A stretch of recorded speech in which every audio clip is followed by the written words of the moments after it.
while you're not able to have in-person interaction, you can have virtual interactions. Like when we have late night Monopoly with your friend. Exactly.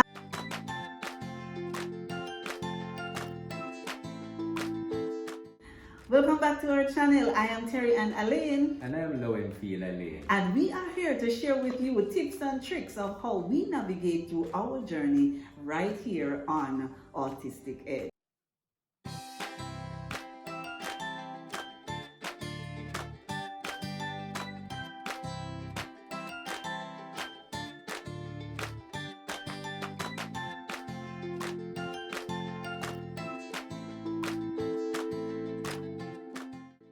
Alright, so we're here again this week there. We're going to be sharing about the parental challenges that parents of children on the autism spectrum will experience and how they cope and navigate through those challenges. So last week we looked at communication challenges. This week we will look at the challenge of social isolation. Feels like a lonely topic, right? It is. And just to highlight that the month of April is Autism Month and we are celebrating autism awareness. So for the next few weeks, we are looking into the spectrum. We are looking at the parental challenges with children on the autism spectrum. All right, so you want to take a lead here? Caring for a child on the spectrum can be both emotionally and physically demanding, and for that reason it leaves parents with just a limited amount of time and not to mention limited energy in terms of socializing. So you find that you have to be very strategic, if I can use that word, about how you navigate through this particular challenge. And due to the challenges, due to these type of challenges there, it can feel a little lonely. And I wouldn't even say feel a little. It is a lot. It is lonely sometimes. And you have that isolated feeling from your social circle. Is that so, dear? I totally agree. And it becomes increasingly challenging for you to engage in social activities. Part of the reason is the time that you have to dedicate to the child who is on the spectrum. That's one. And then number two, it may be a case that because the child is not your typical child, you may not be comfortable with taking them in that kind of an environment, or it may be a scary environment for others to be around that particular child as well. And another thing too is that the constant need for advocacy and navigating the systems to access the different resources can really take on, some physical challenges, because resources are so limited, as you would have been hearing this over and over. Resources are very limited in helping our children. And last week we touched a little when we talk about communication, we talk about the limitedness of speech therapy in our area, Jamaica. And it's getting widespread because I think throughout COVID we find that there were more and more children who are now being born with autism being diagnosed. Because while we are hearing that autism is on the rise, it could be on a two-phase. It could be that more persons are now being diagnosed than before. So it may not necessarily be an increase per se, because what we are even finding out now is that there have been adults who have been having challenges that have been on the spectrum for some time. And they haven't known, they had no way of knowing that they were on the spectrum. And people see them as just mentally challenges and, isolate them and all that stuff. And that's part of the reason today why we started this channel and this community to help to raise the awareness. So even recently, as recent as today, you were sharing with me in terms of persons being able to share the content and persons now becoming more aware. So with greater awareness, it means that more individuals can be tested. It means that intervention strategies can be employed. It means that the children have a better chance of coping and navigating through this world, which can be increasingly demanding for them. So thank you very much for your support, those of you on the platform. We really appreciate. I think the word is getting out, and more persons are becoming aware, and not only becoming aware, but are more accepting of these particular children. They did not cause themselves to be born this way. It's not because of the sins of the parents when they are born this particular way. So as a result, they are indeed citizens of this country and this world, so they should be afforded equal opportunity like everybody. One of the things that I'm finding out as well that creates the isolation among parents as well is that people really and truly don't know about autism. There are so many persons who don't know about autism. Right. So we I mean, I can understand, because we never know anything about autism until our son was diagnosed, or when we just start looking into what was happening, and then we were hearing autism for the first time. It is a fact though that there are many persons around us, they don't even know what the word is, because when persons see us and they will ask questions, what is wrong with him? We say, he's on the spectrum, and they say, what spectrum are they asking? And we have to start explaining. Now, another thing, knowing a little bit about autism and understanding autism is also different. If you don't have to deal with a child with autism, then there is no opportunity for you to even learn or understand the condition. And we find too that the lack of knowledge also creates a gap between these people. So when they see the parents out there struggling with these children in public, to them the child is rude, and they really don't understand. And we realize that this negative feedback creates a little isolation where these parents are concerned. So sometimes the parents are just yearning for a little acceptance. Not even acceptance, they're just yearning for somebody to just understand what they are going through, rather than being faced with the negativity, the stare at, the scorn. And I mean, stigmatization. The so stigmatization. Saying that we should lend our son out to persons so that they can learn about the condition. Not at all. Because they may not have an autistic child of their own. If you want to learn about the condition, it's best to be engaged with this particular with the child. That's why we share our story with them, because letting them for one night there, after they don't sleep for one night, then send him back the next day. Sorry, after we've said all of that, folks. But and I mean, before you touch on that there's one more area that I want to touch on, because I have dialogue with a number of parents who share this kind of isolation, and that is the family isolation. It is very. You want to touch a little bit on that? The thing about it is this, because family is no different in some respects than everybody else in terms of their knowledge of the condition. Having a child now being introduced in the family presents an opportunity for the other family members to become more aware. However, it takes some time on some of the occasions for them to get the knowledge up, and then to ultimately understand how to work with the particular child, etc. So sometimes we have to be sympathetic, but then also on the case of the family members themselves, they too need to take the opportunity to arm themselves with the information so that they know how to work with the particular child. Right. And I also want to add too that even when you look we're talking about social isolation, the social circles, the friends. I mean, you would have had friends as parents before you got to the point of the child being introduced with the autism condition. The friends also have a responsibility to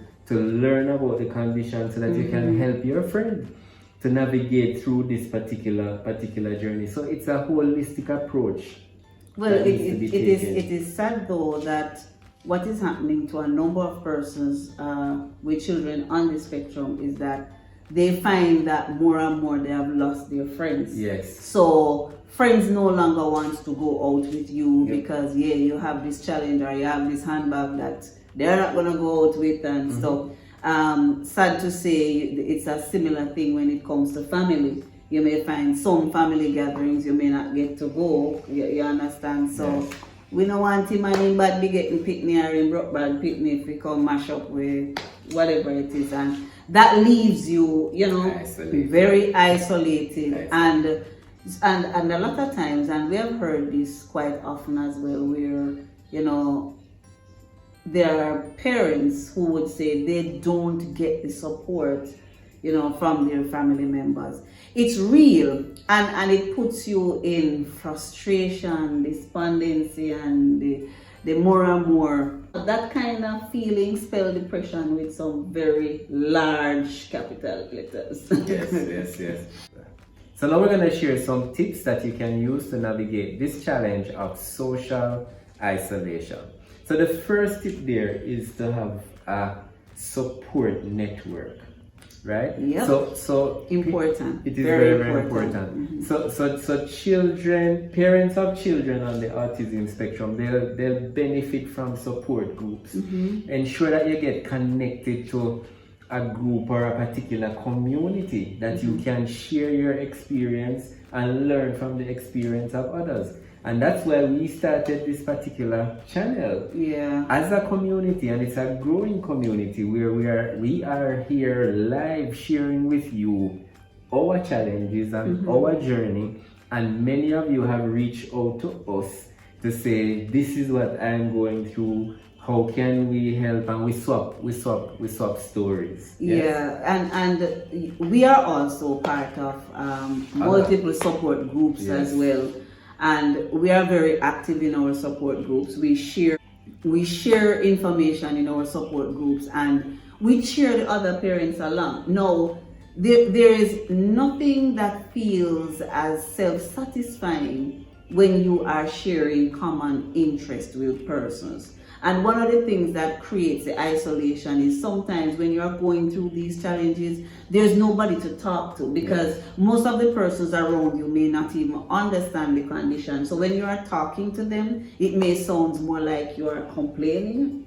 But you really need to share what is happening to you. So in our support group, we talk up a lot about our kids, what they are doing. And I like to use the term inch stone. When other children are celebrating milestones, we are celebrating inch stones, because our growth process for our kids can be very slow, and things take a while to develop. I remember recently there when I was in the kitchen and Alex was quiet, you weren't here, and I was wondering what he was up to. So every now and again you have to call to make sure he's okay. So I started calling him, to Alex Xavier.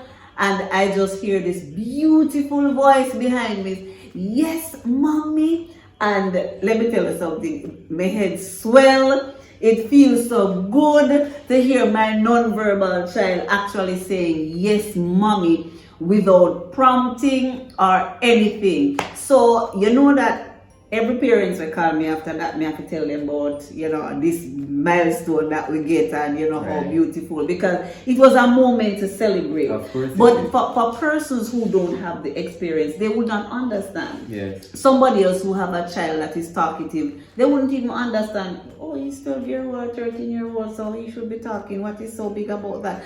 But in our group, in your support group, your other parents will understand. And outside of that, outside of the support group, having positive friends. We have some friends that check up on us there almost every day. They want to know what is happening with Alex Xavier. And some of these are persons who don't even have children on the spectrum. Some of them even don't have children. That's it. But they share our story. They are excited about our journey. They are excited about what we are doing in the community. And it gives us, that self-satisfaction. One of the most beautiful things is when I share with some parents who at the beginning of the conversation, they were like despondent or crying or just overwhelmed. Deflated, Yeah, and after we finish, a good little talk, and they're like, boy, Auntie Cherry, me glad me just talked to you a while ago. Yes. And it feels so self-satisfying, that you can really help somebody while you are going through your journey. So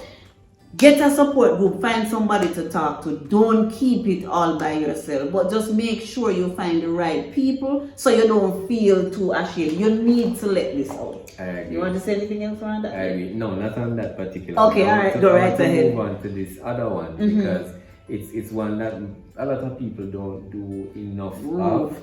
So I'm gonna encourage our parents, practice self-care. Wow, that's a Make very important time for one. activities that you enjoy or even used to enjoy or develop a new habit. Yeah. For me, I got into exercising, I want to say by accident, if you will, because Yes. I had some challenges and I had to be doing physiotherapy and those sort of things. But out of that birthed a new experience where I had to be exercising a minimum of 3 times for the week just to make sure that I don't regress to the point that I was having those kind of challenges. So exercising has become a thing for me. I now do my 5K walks that you're not accompanying. Is that me the on. exercising of the mind? Yeah, the exercising of your yeah, the exercise. So exercising may not be a thing, right? But find I'm what doing other exercise.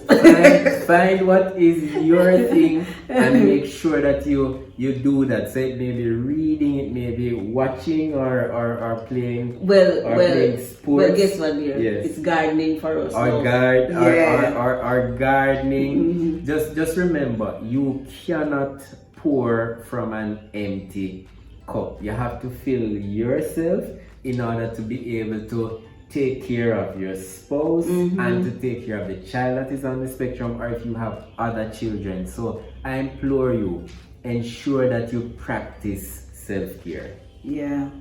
If you can't try anything else, try gardening. The gardening is very therapeutic. Yes, because handling the soil, watching the plants grow. Yeah. So Alex and I giving things away. Look, we have a video that is coming up soon, right? Oh, an Alex project. All right, we're not going to talk about that. And the project. Yes, so right? If you want to know about that gardening project, stay tuned because we're going to share with you an update sometime to come as to what's going on that gardening project. It's beautiful. Yes. I love it. I can't wait. All right, so the next tip we want to share with you is seek professional help. Now, while you're part of the support group, yes, it's good for us to share, but sometimes you need a professional push. The child may need to go to therapy, for our children, we may be doing speech therapy, occupational or ABA therapy, whichever therapy. For bigger children, if you may probably need for them to see psychologists to deal with whatever behavioral issues or stuff that they may be having. But for the parents, let me say, it is very overwhelming to have to be thinking about the social aspect and all of these things, the house, the spouse, just about everything. Make sure that you are taking care of yourself. Talk to your pastor. If you have a church, talk to your pastor. Talk to a psychologist or talk to any trained professional who can assist you.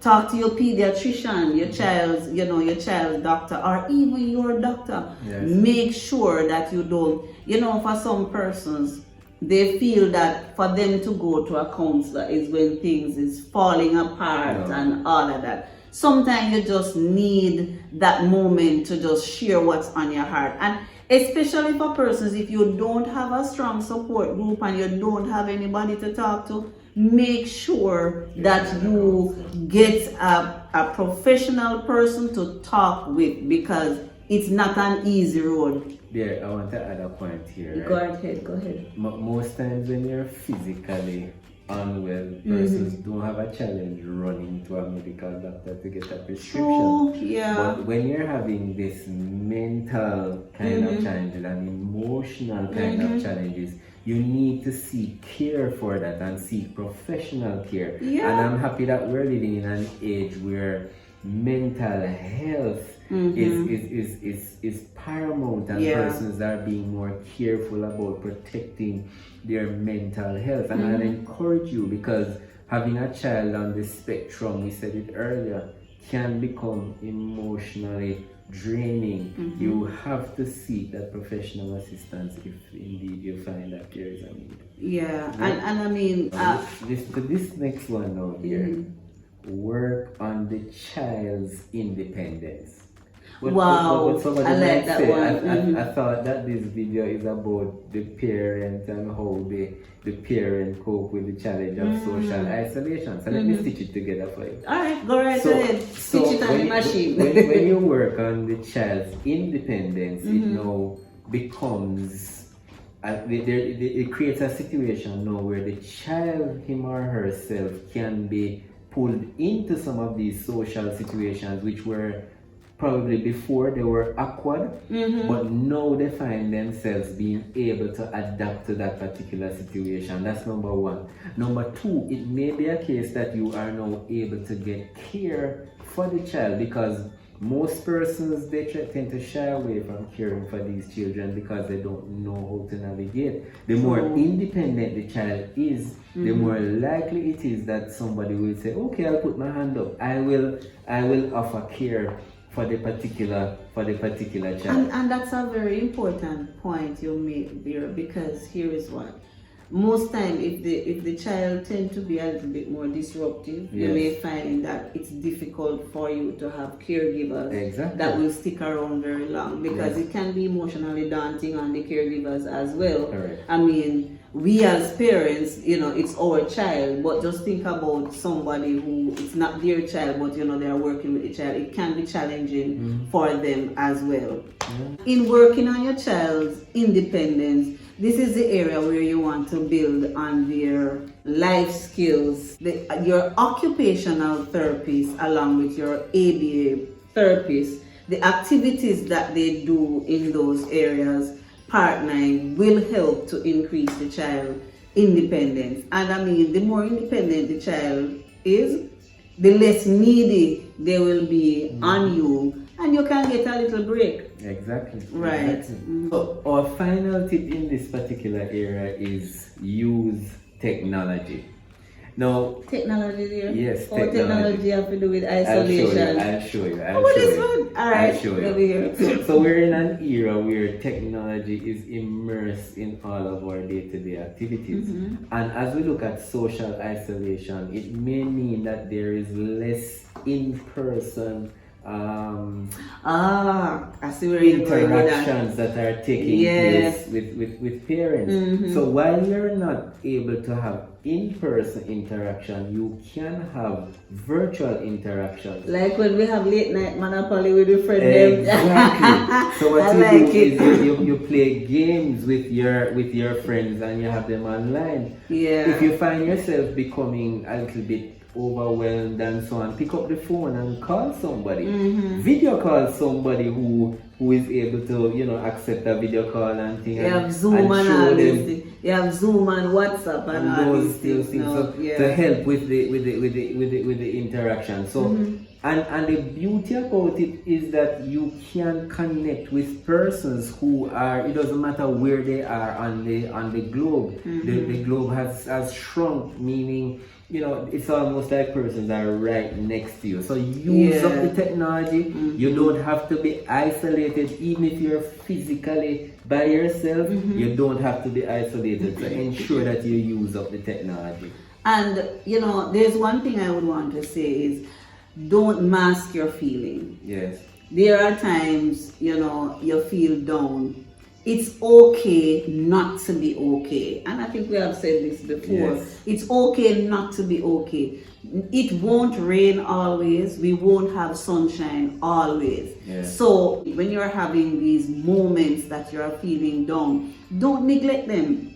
Don't just try to push them under the carpet. And not everybody you're going to tell that, hey, this is what is happening, because not everybody's understand. You don't want to be a burden to everybody. But at the same time, make sure that you don't keep what is happening to yourself. Talk to somebody who understands, because you really need to get that out.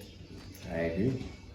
All right, so we've told the people what we have to tell them in this particular video there. Not true. Yes. And you know, when you look at our faces, you see us here all smiling and everything. Don't be fooled. We have had our moments too. You know, especially when we have the late night moments and the can't sleep moments and the tired moments and all of these stuff. But the good thing, we are always here to support each other. And you know, dear, I can't, every opportunity I get, I just have to say thank you for that support. Thank you once again for joining us in this another day in the life of living on Autistic Edge. Don't forget to like, share, comment, and subscribe. And make sure you hit the notification bell. That the next time we put out another content, you will be notified.